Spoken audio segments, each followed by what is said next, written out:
It's Saturday, March 31st. Welcome to Pastor Bob Daily.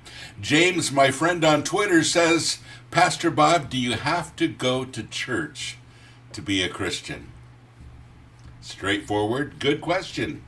And we've answered this before in a lot of different ways, but I want to talk about it a little differently today. The answer, James, is no, you don't. But the Bible tells us not to forsake the gathering of the brethren. That's King James. In other words, keep getting together as Christians. There is a really cool thing that happens when you get together with other Christians. You grow, you strengthen each other, and you learn from each other. And that's a really important thing. By the way, that can be done so many different ways. And church is not a building. We've talked about that. Church is people. And so as long as you're with people, that's a cool thing. Now, some of you have chosen to quit going to a traditional church. Some of you have church in your home. Some of you belong to a cell group, where you get together and you study the Bible. And by the way, the next podcast that I'm going to be working on is called Word. And it's basically a study for cell groups and home churches and Bible studies. And my friend Jonathan is here from Alaska right now, helping me to get this studio all together. And we're almost finished with that part of it. So we'll be doing that podcast very soon. I'll let you know when it's ready. But anyway, there's a lot of different ways to do church. But there's a couple things, folks, that are really important for you. First of all, you need to have other Christians around you from time to time.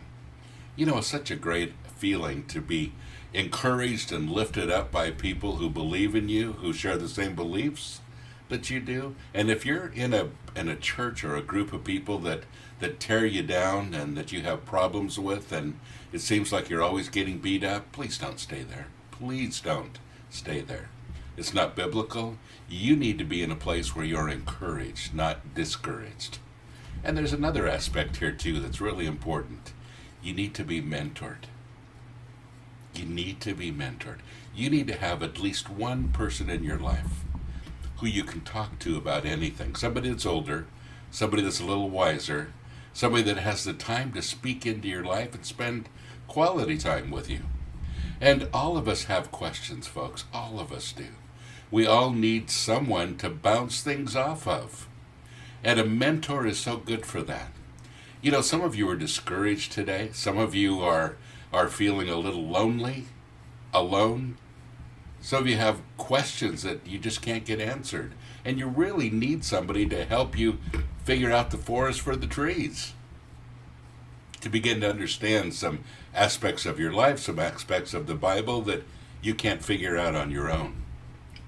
And so you need somebody, and you say, well, there's nobody around me. You need to keep looking. If you're not in the right fellowship yet, find another one. And I mean that. Now, that doesn't mean that if a few things go wrong, you leave. Excuse me, but if you're not encouraged, and if you're not instructed, and if you don't have people that you can go to ask those kinds of questions, you need to find it. Those things in your life are so important, and they make the difference between your joy and your discouragement so many times, don't they? So what does church look like? We've talked about that a lot. But church looks like people. Church looks like people loving each other. Church looks like people encouraging one another. Church sometimes looks like people pointing out some problems in your life, but giving you solutions and positive goals and standing beside you as you make them. That's what church looks like. Church are people who care about other people. Now, some of you are upset with me because I've told you more than one time that if you're not in the right kind of church, you need to find another one. And you can be upset with me as long as you want to.